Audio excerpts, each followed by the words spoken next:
Alors, nous allons étudier le mouvement d'une bille en chute libre. Il s'agira d'un mouvement rectiligne accéléré. Alors pour cela, je vais utiliser le logiciel Avistep qui sera utile. Je vais d'abord ouvrir la vidéo d'une bille en chute libre.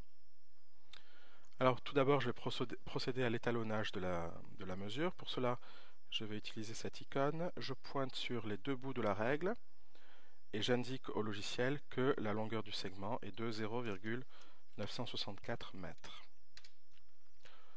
Je place ensuite un repère orthogonal n'importe où et je peux ensuite procéder à l'enregistrement des différentes mesures. Alors, voilà la balle.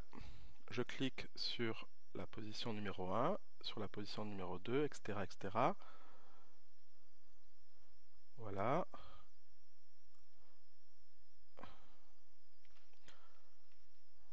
Hop. Je m'arrête ici. Je vais afficher, je vais cacher l'image et je vais afficher les vecteurs, les différents vecteurs que voici. Alors, je choisis une échelle adaptée. Voilà, par exemple. Et vous remarquez que la longueur des flèches, alors au départ on a un vecteur quasiment nul, donc la vitesse est nulle, et puis le vecteur vitesse augmente au fur et à mesure, donc cela confirme que le mouvement est bien accéléré. Il est rectiligne également puisque le vecteur vitesse a toujours la même direction.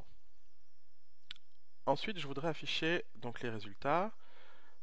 Donc j'affiche le tableau de valeurs et je m'intéresse à l'affichage des vitesses, de la vitesse. Voilà, alors je peux copier tout cela dans le presse-papier. Alors le but, ce sera de reporter toutes ces valeurs dans le logiciel Excel. Donc je fais un collage. Alors toutes les valeurs qui sont là ne m'intéressent pas, seule la vitesse m'intéresse, donc je vais effacer toutes ces valeurs. Alors nous avons tout d'abord donc trois colonnes. Donc la première colonne indique le numéro des images, de l'image numéro 1 à l'image numéro 12. La deuxième colonne indique le temps qui s'est écoulé entre chaque image. Donc là je passe de 0 secondes à 0,04 secondes. Donc le delta t qui est mentionné dans les formules, delta t sera égal à 0,04, mais il faudra le multiplier par 2. La vitesse, vous remarquez qu'effectivement au départ la vitesse est faible et elle augmente au fur et à mesure que le temps s'écoule pour passer jusqu'à 4,6 mètres par seconde. Alors je voudrais calculer l'accélération qui, je vous le rappelle, s'exprime en mètres seconde moins 2 ou mètres par seconde au carré. Je voudrais calculer l'accélération par exemple au point 2. Alors je sais que c'est une variation de vitesse divisée par une variation de temps. L'accélération au point 2 sera égale à V3 moins V1 divisé par 2 delta t, puisqu'entre le point 1 et le point 3, entre ces images, entre 1 et 3, il s'est écoulé en tout 0,08 secondes. Donc l'accélération au point 2, le point 2 est ici, sera égale à, ouvrez la parenthèse, V3, donc c'est cette valeur-là, 1,18, moins V1, c'est cette valeur-là, 0,41, le tout divisé par 0,08.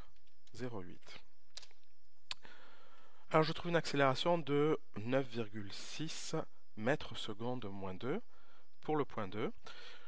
Je procède à tous les calculs jusqu'au point à l'image numéro 11, donc l'accélération au point 11.